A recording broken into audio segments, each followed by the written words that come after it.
Que alegria poder estar com vocês. Que o Senhor abençoe a todos quantos estão nas suas casas nesse momento. Peço a vocês que, se você estiver com a sua Bíblia, estiver aí com o seu celular disponível, que você possa abrir a palavra de Deus comigo em Salmos, no capítulo de número 1, do verso 1 até o verso 6. Nessa primeira parte da mensagem, eu quero, juntamente com o Espírito Santo, transmitir para você uma mensagem a qual nós possamos crescer mais em Deus e possamos ainda mais andar nos seus caminhos. Eu tenho sempre por costume colocar um tema na mensagem a qual eu ministro, e o tema da mensagem de hoje, baseada em Salmos capítulo 1, é o caminho do justo e o destino dos ímpios. Então, Salmos capítulo de número 1, do verso 1 ao 6, muito conhecido, diz assim: Bem-aventurado é aquele que não anda no conselho dos ímpios, nem se detém no caminho dos pecadores, nem se assenta na roda dos escarnecedores. Pelo contrário, o seu prazer está na lei do Senhor, e na sua lei medita de dia e de noite. Ele é como árvore plantada junto a uma corrente de águas, que no devido tempo dá o seu fruto, e cuja folhagem não murcha, e tudo o que ele faz será bem-sucedido. Os ímpios não são assim, são, porém, como a palha que o vento dispersa. Por isso, os ímpios não prevalecerão no juízo, nem os pecadores na congregação dos justos. Pois o Senhor conhece o caminho dos justos, mas o caminho dos ímpios perecerá. Uma palavra tão conhecida de todos nós, mas eu quero extrair com você ricas e profundas coisas desses 6 versículos do Salmos primeiro. O Salmo, ele, no contexto hebraico, ele começa a ser chamado como o livro dos louvores, ou uma coleção do livro dos louvores. Mais tarde, os rabinos vão passar a chamá-lo de o livro dos louvores. Na Septuaginta, então, eles passam a chamar de salmos, que é o mesmo substantivo do verbo grego que deriva de tocar ou tanger em cordas. O livro total de Salmos, os 150 capítulos de Salmos, ele constitui no inário ou saltério de Israel. Dentro desse livro, a gente pode identificar 7 ou mais autores que escreveu. Dentre deles, Davi escreveu 73 dos 150, os filhos de Corá escreveram 10, Asaf escreve 12 deles, e outros autores como Salomão, Moisés, Emã, Etã, e até alguns teólogos que estudam o livro de Salmos, concluem que há uma possibilidade de Esdras ter escrito alguns deles também. Vai sobrar-se então 50 salmos restantes, e esses 50 salmos restantes, os autores são anônimos. Salmos é o maior livro da Bíblia. Salmos é o livro que mais tem referência, o livro do Antigo Testamento que mais tem referência no Novo Testamento. É o maior livro escrito na Bíblia. Dentro desse livro existem 5 divisões de livros. Alguns deles vão falar sobre lamentos, alguns salmos vão dizer sobre ações de graça, alguns outros entronização, alguns sabedoria, que é o caso desse primeiro Salmos, o Salmos 1, que é um salmo de sabedoria, que nos instrui com relação à vontade de Deus, entre outros salmos também. O Salmos 1 é a introdução de todo o livro de Salmos. E seu tema é tão grande e tão importante porque o salmista, a qual no Salmos 1 não é identificado o autor que escreveu o Salmos 1. Então, porém, esse salmista, quando ele escreve esse salmo, é tão grande que ele dá a nós um panorama da Bíblia toda, porque ele fala de pessoas, caminhos e destinos em apenas 6 versículos. Esse salmo ele tem um paralelo com Jeremias 17, capítulo 17, do verso 5 até o verso de número 8. Esse salmo é um contraste de 2 ciclos, ou também 2 caminhos, e também mostra 2 categorias de pessoas, ou 2 categorias de pessoas espirituais. A primeira categoria, ele trabalha nesses salmos, pessoa separada eticamente. Então ele traz o retrato dos justos e o retrato dos ímpios. A segunda parte desses salmos, ele vai trabalhar a consequência e a separação judicial do homem para com Deus. Então o reconhecimento dos justos e a ruína dos ímpios. Essa é uma introdução, um pano de fundo para que a gente possa entender o decorrer da mensagem.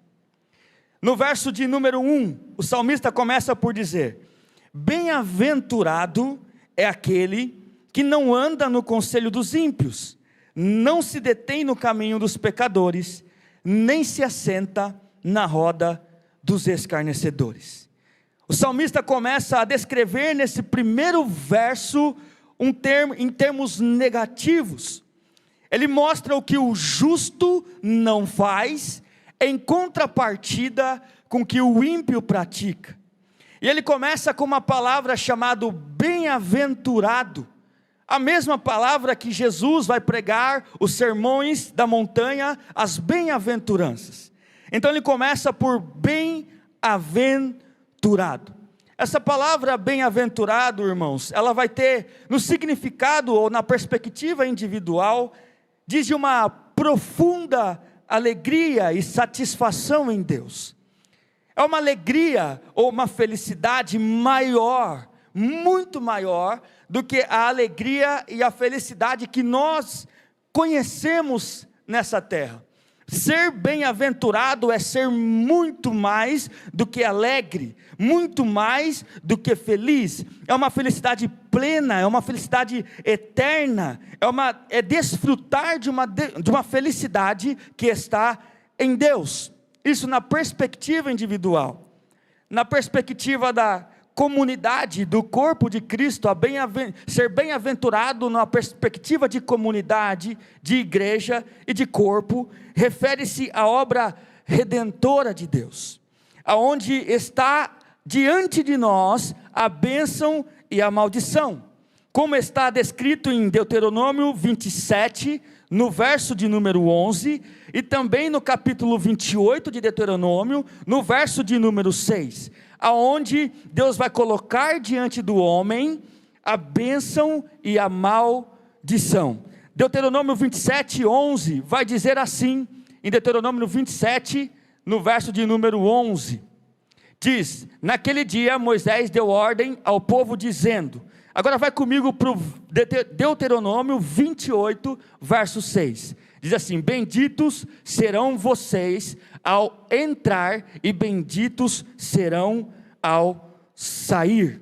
Então essa é a explicação de o que é ser bem-aventurado. Eu até marquei aqui no meu esboço uma frase do John Piper, que ele diz: o problema do homem não é a procura da felicidade, o problema do homem é quando ele se contenta com uma felicidade terrena, pequena e limitada. Deus nos criou para a maior de todas as felicidades. A maior de todas as felicidades é conhecê-lo, amá-lo e fruí-lo. Isso é ser bem-aventurado, é quando nós desfrutamos da maior felicidade que está em Deus, em conhecê-lo, em amá-lo e em fruí-lo. Nas frases seguintes do verso 1, o salmista ele começa a descrever a nós uma decadência sequencial do pecado. Então ele vai começar a dizer assim, não anda, bem-aventurado é aquele que não anda no conselho dos ímpios. Então o primeiro verbo que ele usa é o verbo andar. Então ele começa a mostrar uma decadência a qual o ímpio pratica, que o justo não pratica. Então o andar é quando eu me associo com os ímpios e eu escuto e sigo os seus conselhos. O andar traz para nós o entendimento de quem e o que eu escuto. Então com quem eu ando vai me mostrar quem eu sou, com as pessoas a qual nós caminhamos, com as pessoas a qual nós andamos, os conselhos a qual nós seguimos, vai definir quem nós somos, quem e o que nós estamos escutando. O segundo nível dessa decadência sequencial do pecado, que o salmista vai nos descrever, é o verbo se detém ou deter. Ele diz, não se detém no caminho dos pecadores. O se deter é parar, isso é se deter, é parar em tal lugar, se deter em tal lugar, parar em algum devido lugar. É o corromper, é parar de fazer o que é certo.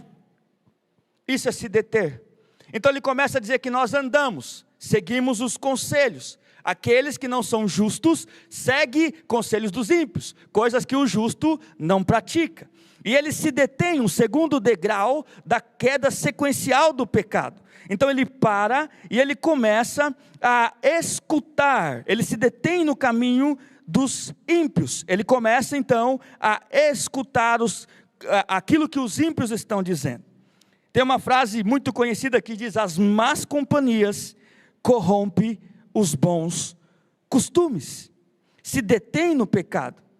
E o terceiro nível, a qual o salmista também vai mostrar a nós, é o verbo assentar. Diz assim, nem se assenta na roda dos escarnecedores. O assentar é compartilhar, é estar em amizade, é o nível a qual um pecador ele já está confortável com o pecado, aonde o orgulho já entrou, aonde a ignorância já entrou, aonde o seu coração já está como uma pedra. É o terceiro e o nível mais baixo da decadência de um pecado. É quando eu já começo a sentar na roda daqueles que escarnecem, daqueles que zombam, daqueles que não têm alegria no Senhor, daqueles que blasfemam. Nesse ponto, o coração de um ímpio já está como uma pedra. Nesse ponto, o pecado já o dominou. Nesse ponto, o orgulho já faz parte. Nesse ponto, ele já é ignorante. Um grande pregador do século XIX, transmitindo essa mensagem, quando ele chega nesse ponto, ele afirma que nesse ponto, um homem recebe o seu diploma e mestrado em inutilidade e doutorado em maldição. Então o salmista nos mostra 3 níveis de decadência do pecado, a qual um ímpio está, e esses mesmos 3 níveis, a qual um justo não pratica. No verso de número 2, ele começa a mostrar, o salmista vai mostrar a nós, os justos e as suas ações positivas. No verso 2 ele diz, pelo contrário, o seu prazer está na lei do Senhor, e na sua lei medita de dia e de noite. Agora ele vai trazer uma ação em contrapartida do verso de número 1. Ele começa a nos mostrar como que um justo, aquele que foi justificado por Deus, aquele a qual Deus morreu e salvou do pecado, tirou ele do pecado para a luz, aquele que é justificado por meio do sangue, como que ele começa então agora, aquilo que é as ações de um justo positiva. como que um justo caminha. Até então, no verso 1, ele estava nos ensinando caminhos que o justo não pratica e caminhos que o ímpio pratica. Então agora ele vai mostrar alguma ação que o justo pratica. Ele diz que o seu prazer está na lei do Senhor. E nessa lei ele medita de dia e de noite. O homem bem-aventurado, irmãos, é caracterizado.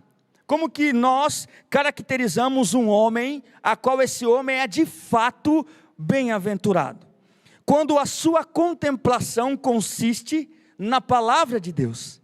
E essa mesma palavra faz uma ação interna nessa pessoa. E essa pessoa, mediante essa palavra, tem um direcionamento ético e uma vida de obediência a Deus. Como que eu consigo então distinguir e ver uma pessoa justa? Quando essa pessoa ama, pratica e obedece a palavra de Deus. Quando a palavra é o seu maior prazer, e quando essa palavra, essa lei de Deus, ela é o instrumento que rege a vida desse mesmo homem bem-aventurado. Isso é ser um homem bem-aventurado. É interessante que, se nós pensarmos de uma forma afirmativa, o mesmo salmista que escreveu, ele poderia fazer em contrapartida um texto dessa forma. Ele poderia dizer assim, o justo anda nos conselhos dos sábios. Um justo se detém no caminho dos retos de coração. Um justo também se assenta na roda dos que louvam a Deus. Mas é interessante que ele não faz essa analogia em contrapartida do que ele falou no verso 1 para o verso 2. No verso 2 ele diz que o justo, a alegria e o prazer dele está na palavra de Deus. Seria óbvio se nós pensássemos desse jeito que eu acabei de descrever a você. Mas qual que é a ênfase do salmista quando ele fala que o prazer do justo é na lei de Deus? A ênfase que ele dá nesse caminho é porque ele quer mostrar que o que tem mais evidência num justo não são as suas obras em si, mas aquilo por qual as obras são constituídas. Eu só consigo exalar uma boa obra quando a palavra tem um funcionamento real e concreto dentro de mim. Por isso que ele dá uma ênfase na palavra e não uma ênfase na obra que um justo pode praticar.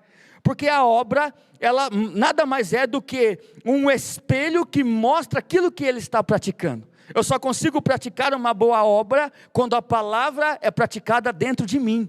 Então por isso que o salmista ele exerce e ele mostra para nós a palavra de Deus como sendo ali o fundamento das práticas de boas obras de um justo. Então ele começa, porém não foi assim que o salmista descreveu, porque a ênfase não é dos frutos das ações de um justo, mas pelo que esses frutos são gerados, através da palavra. A palavra seu prazer é quando um justo ou um homem bem-aventurado valoriza essa palavra. É quando nós amamos a palavra de Deus. É quando essa palavra tem liberdade no nosso coração, para que Deus possa conduzir, para que Deus possa direcionar os nossos caminhos. É uma frase que eu até marquei aqui também, que diz: você não é aquilo que pensa, mas o que você pensa, isso é quem você é. Você não é aquilo que pensa, mas aquilo que você pensa, isto é o que você é. Aquilo que entra em você, aquilo que você consome, aquilo que você escuta, isso é aquilo que você é. Não é aquilo que você pensa que é, mas aquilo que você escuta, aquilo que você faz, isso transmite e mostra as suas ações. Por isso que o salmista ele vai dizer no verso 2, para que nós nos enchemos da palavra, não por um determinado tempo, mas ele coloca duas palavras, de dia e de noite. Então o que o salmista está dizendo? Que a leitura da Bíblia, o preenchimento da palavra, o estar em sintonia e conectado com Deus, não é um tempo determinado, é todo o tempo que nós temos. Quanto mais nós nos enchemos da palavra, mais transmitiremos essa palavra. Quanto mais essa palavra é viva e eficaz dentro de nós, mais as obras de um justo é revelada através da sua vida. Então é uma meditação de dia e de noite. Aquilo a qual nós escutamos, vemos, vai ser feito daquilo que nós realizamos. Então isso é muito importante. O que nós temos escutado? O que nós temos nos alimentado, aquilo que está chamando, o que é que está chamando a nossa atenção, o que está sendo gerado de fruto através da nossa vida. Estamos vivendo num momento de maior caos no mundo e principalmente na nossa nação por meio dessa enfermidade. E muitas pessoas andam desesperadas, de uma forma até complexa em dizer. Não digo que você não tem que ser cuidadoso, sábio e inteligente em meio a tudo que está acontecendo. Mas de fato, o que é que você tem comido, o que é que você tem escutado? Aquilo que é dito na mídia, aquilo que os jornais falam, aquilo que as notícias aumentam às vezes também, mas a sua confiança está no Deus que pode todas as coisas. Nós não confiamos em carro, em cavalo, mas nós confiamos no Senhor Jesus. O Deus que nos fortalece, que nos transforma. Eu não confio na notícia, não ando na notícia, por mais que ela seja certa e é boa para mim, mas nós cristãos vivemos, andamos e confiamos na palavra que Ele nos deixou. Esse é o direcionamento. Quanto mais você se encher dela, mais no tempo de aflição, você vai conseguir vencer, romper, conquistar, andar em fé, e a sua esperança vai estar depositada naquele que pode todas as coisas. A palavra de Deus transforma profundamente a nossa maneira de pensar. Somente a palavra, e por meio desta palavra, vai transformar a maneira a qual nós andamos e pensamos. No verso de número 3, o salmista diz: ele é como uma árvore plantada junto a uma corrente de águas, que no devido tempo dá o seu fruto, e cuja folhagem não murcha, e tudo o que ele faz será bem sucedido. Continuando na descrição, o salmista agora vai usar uma forma ou um aspecto metafórico de um justo. Então ele vai simbolizar a vida, a trajetória de um justo no formato de uma árvore. É interessante pensarmos nesse ponto, porque o salmista, quando ele escreve essa metáfora do homem a uma árvore, ele está em Israel, um lugar que a terra ela é semiárida. Há tempos de chuva, e nesses tempos de chuva os riachos enchiam e corriam pela terra. Então as árvores ali plantadas podiam ser regadas por esses riachos, elas cresciam, elas floresciam, frutificavam. Mas quando chegava o tempo que a chuva parava, quando chegava o tempo de seca, então os riachos se secavam, e essas árvores nativas do local também se secavam e pareciam como mortas. Era necessário uma abundância de água para que uma árvore pudesse gerar frutos. E no contexto da Bíblia, toda vez que nós pensamos numa árvore frondosa, que independente das circunstâncias, ou independente da situação, continuava gerando frutos, é um símbolo de uma bênção. Então quando o salmista ele nos fala a respeito dessa árvore, ele está dando uma ênfase muito grande, que essa árvore não é uma árvore que dependia de chuvas espontâneas. Era uma árvore que ela estava enraizada numa corrente de água, a qual essa corrente nunca cessava, a qual essa corrente nunca ia acabar.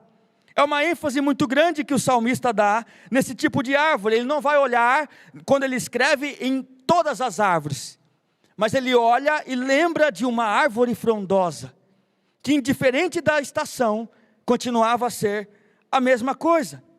E ele diz que essa árvore, ela está plantada. Ele fala, ele é como uma árvore plantada junto a uma corrente de águas. Ele diz que essa árvore está plantada.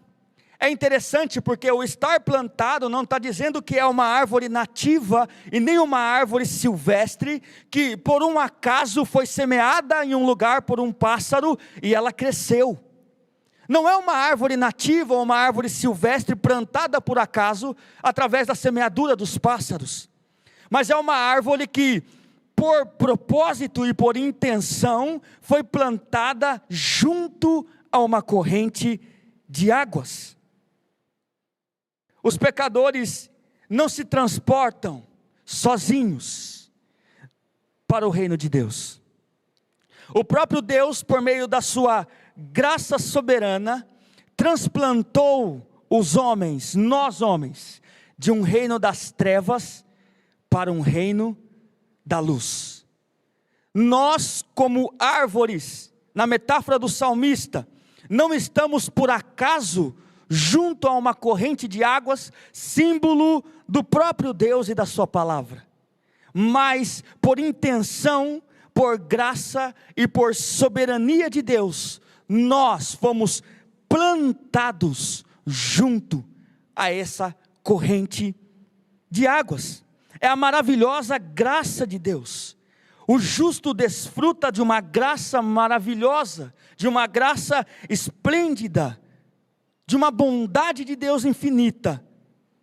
É a sua graça, é o seu amor, é o seu carinho para com o homem, a qual nos tirou do pecado, nos arrancou do lamaçal, nos tirou da destruição e da morte, nos tirou da sequidão, nos tirou de um lugar a qual nós não dávamos frutos, nos tirou de uma escassez e nos colocou junto a uma corrente de águas.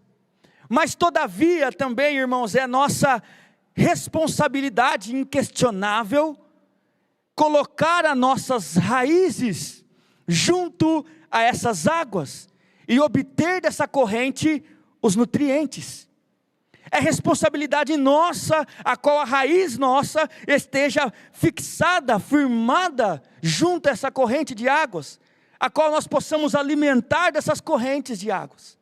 Isso é uma responsabilidade de todos nós, para que possamos gerar frutos, e esses frutos possam permanecer, e possam ser frutos em abundância. No mesmo tema, o salmista também vai dizer que é um tempo, porque ele fala assim, que no devido tempo, ainda no verso 3, dá o seu fruto, e cuja folhagem não murcha. Há um tempo para o fruto ser gerado. Há um tempo e há uma estação, mesmo junto à corrente de águas, para que esse fruto possa ser gerado e esse fruto possa ser colhido. Dentro dessa exposição eu te digo, será que você está plantado junto a um ribeiro de águas? E será que nessa noite, nesse tempo que estamos vivendo, você está também com as raízes fixadas junto às águas? Será que através da sua vida está sendo produzido frutos no tempo certo, no tempo do amadurecimento? Ou será que você é uma das árvores nativas que ainda está plantada em qualquer lugar? Ou também será que você é uma daquelas árvores que vive de tempo, de estação, sempre à procura de onde está chovendo, de uma chuva para que você possa frutificar?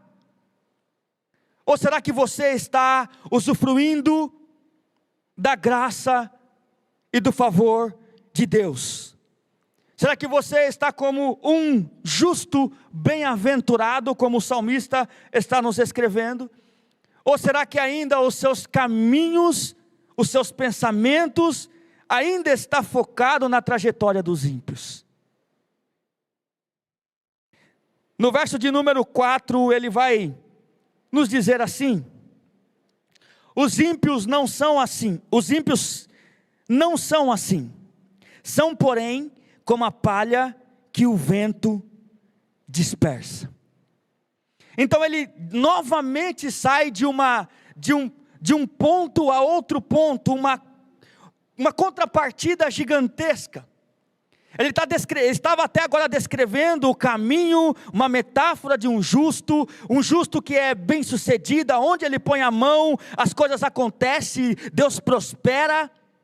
Então agora ele muda totalmente de novo e inverte de novo uma contradição. Ele vai nos dizer entre os ímpios, agora ele vai começar a descrever os ímpios. Porém os ímpios não são assim, do verso 4. Ele diz, são porém como a palha que o vento dispersa. Olha que diferença grande está entre um justo e um ímpio.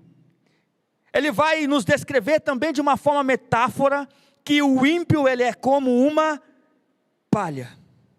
É um contraste gigante, é um contraste literal.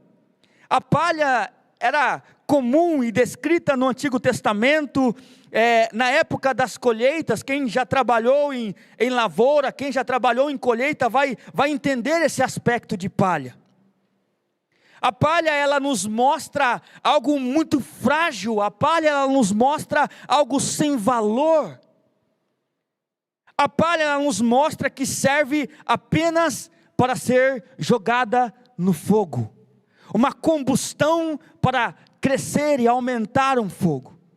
É algo frágil, é algo inútil, é algo que não tem valor, é algo jogado fora, é algo dispensado.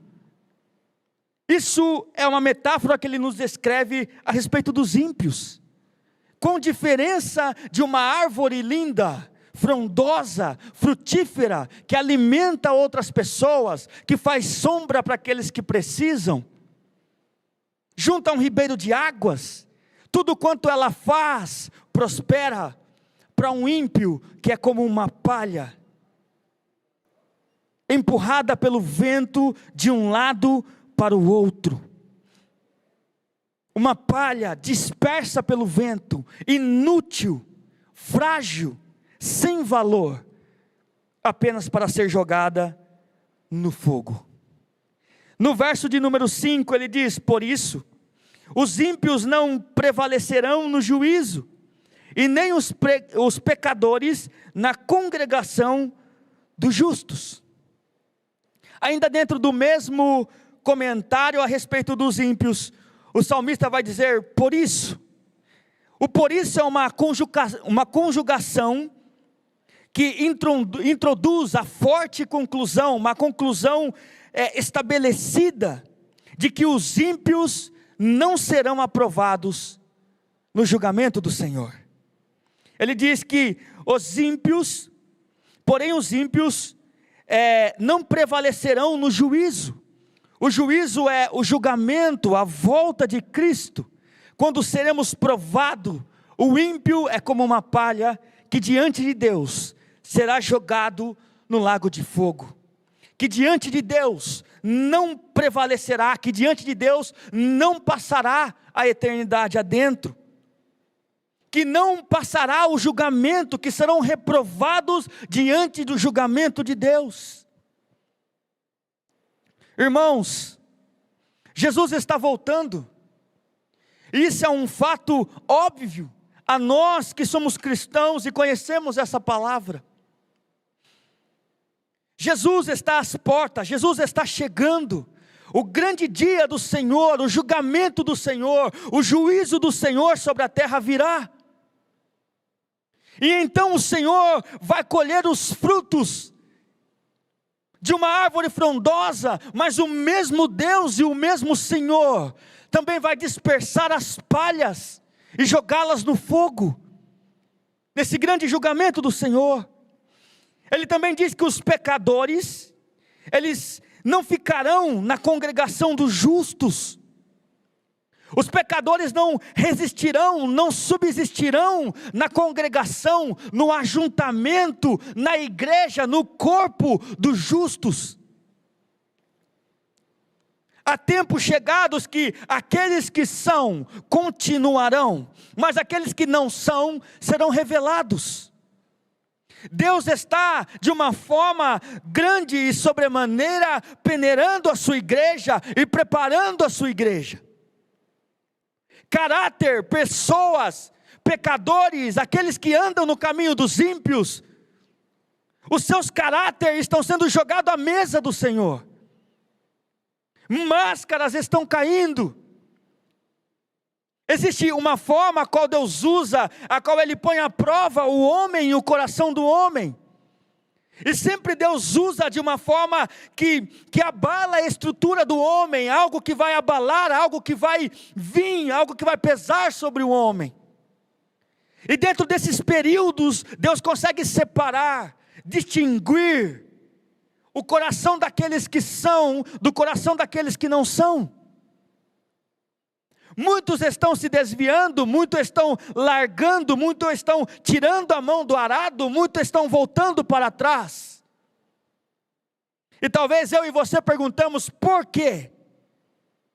Mas não é de nos sentirmos assim com essa pergunta. Porque dentro das provações, caráteres são revelados. Dentro das provações, pessoas colocarão a mão no arado, olharão para trás e voltarão. Em todo tempo isso aconteceu na Bíblia. Com Jesus, alguns que o seguiam desistiram. Com Paulo, alguns também desistiram. Voltaram à sua prática, à sua velha vida. E o salmista diz que os pecadores, os ímpios, não prevalecerão na congregação dos justos. Não passarão no julgamento eterno de Deus, mas somente aqueles que têm o caráter aprovado, somente os homens bem-aventurados, somente aqueles a qual o prazer está na lei do Senhor, somente aqueles a qual nesta mesma lei medita dia e noite, somente aqueles a qual a tua esperança está em Cristo Jesus, na sua vinda, na redenção desse nosso corpo, na eternidade com Deus, prevalecerão e continuarão nos tempos de aflições. No verso de número 6 ele vai dizer: pois o Senhor conhece o caminho dos justos, mas o caminho dos ímpios perecerá. Ele diz que no verso de número 6, o salmista então agora vai nos mostrar dois caminhos, dois paralelos, o caminho do justo e o caminho dos ímpios. Ele diz que o Senhor conhece o caminho dos justos. Essa palavra, irmãos, conhecer, é mais do que reconhecer. Quando diz conhece, era um símbolo de uma intimidade, de um envolvimento pessoal com os seus servos. Não é um conhecimento razoável, não é um conhecimento pequeno, mas quando diz o Senhor conhece, é uma intimidade. É como eu conheço a minha esposa, é como você conhece a sua esposa, é uma totalidade. Quando fala Deus conhece o caminho dos justos, Deus conhece por total, não é um reconhecimento, mas é um conhecimento total. Deus conhece o caminho dos justos, é uma intimidade, é um envolvimento pessoal com os seus servos. Em Mateus 7:23 e em 2 Timóteo 2:19 vai nos mostrar tal conhecimento. Mateus 7:23 diz assim: então, dizendo naquele grande dia, Jesus dizendo naquele grande dia, então lhes direi claramente, eu nunca conheci vocês, afastem-se de mim, vocês que praticam o mal. É Jesus dizendo, eu nunca conheci vocês. É isso que o próprio Deus, o próprio Cristo vai dizer aos ímpios, afastem-se de mim, naquele grande dia, eu nunca conheci, eu não tive intimidade com vocês, eu não tive um envolvimento pessoal com vocês, eu não fiz parte por totalidade da vida de vocês, eu não vos conheço, vocês não estavam enraizados em mim, o meu nutriente não era formado e gerado dentro de vocês, vocês não tinham frutos em mim, eu não vos conheço. 2 Timóteo 2,19 vai dizer também a respeito do conhecimento de Deus. Diz assim: entretanto, o firme fundamento de Deus permanece, tendo este selo: o Senhor conhece os que lhe pertencem, e mais, afaste-se da injustiça todo aquele que professa o nome do Senhor. Olha Paulo dizendo em 2 Timóteo 2,19, entretanto, olha o firme fundamento de Deus, o firme fundamento de Deus permanece. E este é o selo de Deus sobre os justos. O Senhor conhece aqueles a quem lhe pertence. Ele diz, e mais, Paulo dizendo a Timóteo, afaste-se da injustiça, vá para longe do caminho dos ímpios, vai para longe do andar dos ímpios, não se detém no caminho, na roda dos escarnecedores. Todo aquele que professa o nome do Senhor. Se você professa o nome dele, se você se diz por cristão, se você se diz por justo, então afaste-se. É tempo de nos afastarmos, é tempo de irmos para longe, é tempo de não descermos os degraus citados pelo salmista do pecado, é tempo de não andarmos, irmãos, é tempo de não se determos, irmãos, é tempo de não se assentarmos, irmãos, com os ímpios, é tempo de nos afastarmos, todos nós, a qual professamos o nome do Senhor Jesus. Uma palavra usada aqui nesse verso 6 e o último, para mim poder encerrar com vocês, é a palavra caminho. Essa palavra caminho é o fundamento do versículo 1 ao 6, a qual o salmista nos descreve. O caminho é a característica desse Salmo 1.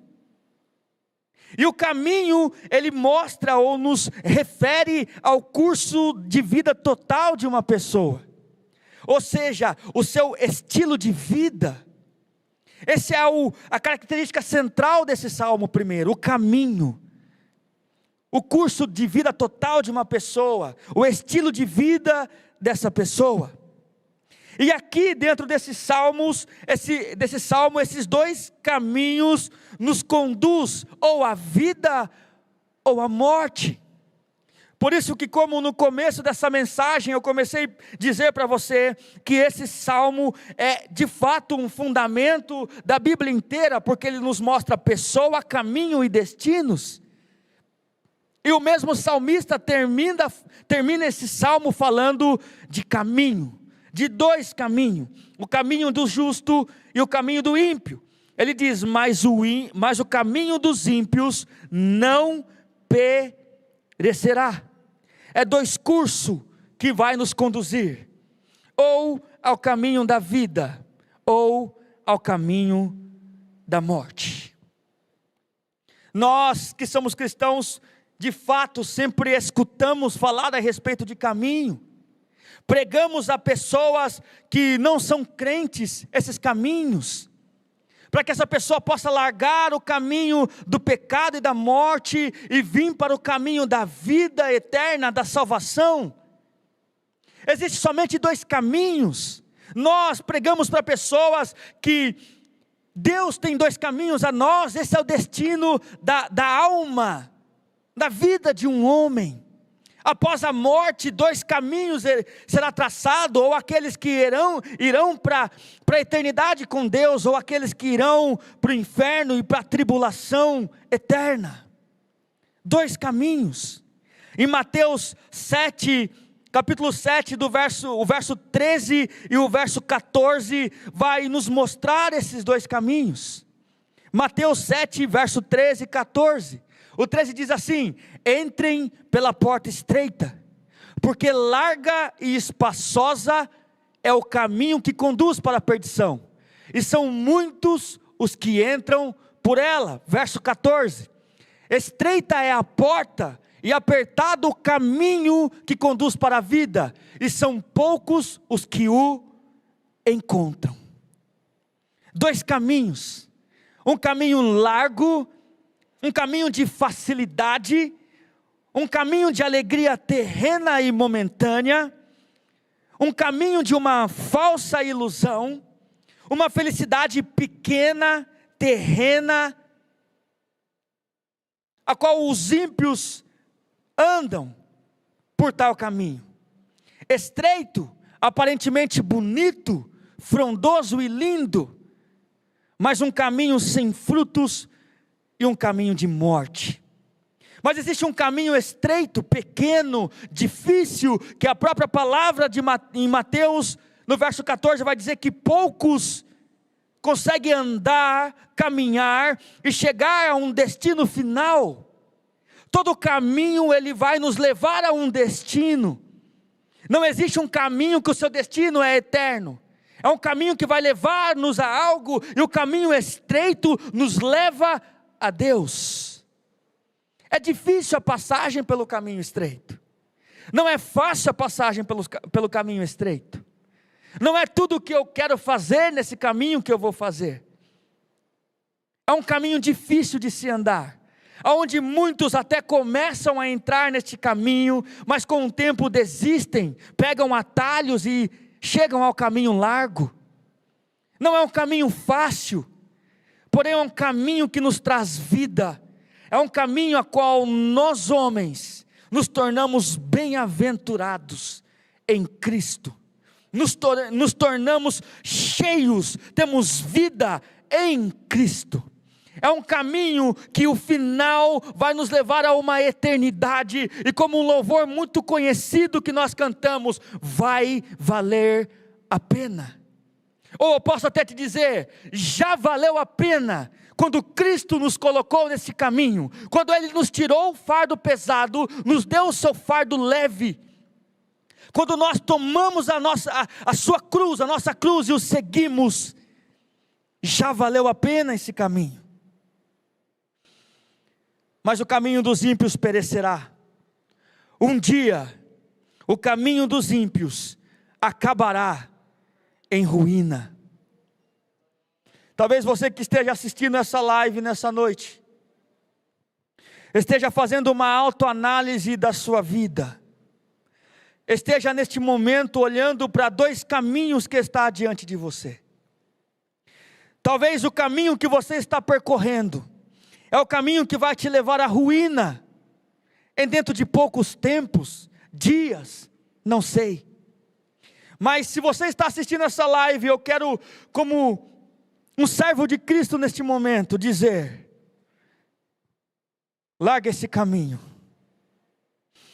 deixa essa bagagem, escolha o caminho de Cristo, escolha o caminho estreito, porque falta muito pouco,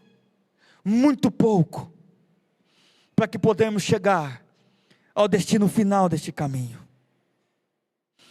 Uma nova ordem vindo de Cristo, de Deus. O seu reino está há pouco tempo. O relógio de Deus está chegando, os ponteiros juntos. Os anjos com as suas trombetas está há pouco tempo para soar. O reino justo de um Deus justo e santo está há muito pouco para ser colocado sobre a terra, e o governo de Deus virá sobre a terra, e Deus há de julgar os que são dos que não são. Está chegando, não é à toa. Não foi por acaso que um livro de louvores, um livro de exaltação, um saltério, um livro que alguns vão dizer de lamento, um livro que vai mostrar guerras, um livro que vai exaltar o Senhor, começa com uma bem-aventurança, e começa com dois caminhos. Há uns salmos, que eu não me recordo o número dele, mas diz: ó portais eternos, abram-se, para que entre o Rei da Glória. Abram-se as portas, para que entre o Rei da Glória. Quem é esse o Rei da Glória? O Senhor dos Exércitos é o Rei da Glória. Está a pouco tempo dos portais eternos serem abertos, para que aquele que passou os portais na sua morte, possa retornar por ele em glória, a buscar um povo santo, separado, homens e mulheres que amam a justiça de Deus, homens e mulheres que anseiam a sua volta, que amam a sua volta. Esse tempo é chegado. Esse tempo é chegado em nós. E eu termino essa primeira parte da ministração, declarando sobre você uma pessoa bem-aventurada, declarando que a sua casa e os seus são pessoas bem-aventuradas, declarando nesse momento sobre o seu lar, que é um lar que caminha na justiça de Deus, declarando sobre a sua casa, os seus familiares, aqueles a qual vocês amam, que caminharão pelo caminho estreito, e chegarão ao destino final, juntamente com você. É assim que o salmista termina essa exposição tão linda, tão rica e tão maravilhosa do Salmo 1. E é assim que eu quero terminar com você, trazendo à sua mente uma pergunta: qual caminho você tem seguido? Aonde você tem andado? Aonde você está se detendo? Aonde você tem se assentado nesse tempo? Aproveite para voltar ao secreto, aproveite para ter prazer na lei do Senhor, aproveite para amá-lo com toda a sua força. Amém, meus queridos irmãos? Que somente a Deus, a Ele seja o louvor, a honra e a glória para todo sempre, mediante a graça dEle que nos foi dada, e a bem-aventurança que temos nele, e a esperança da eternidade com o Senhor. Que Deus abençoe a sua família, a sua casa, que Deus abençoe a sua semana, que o Espírito Santo possa frutificar dentro de você, e que você possa ser como uma árvore frondosa, junto aos ribeiros de águas, cujas folhas não murcham, e no seu tempo gera frutos, e tudo quanto você fizer, prosperará. Amém?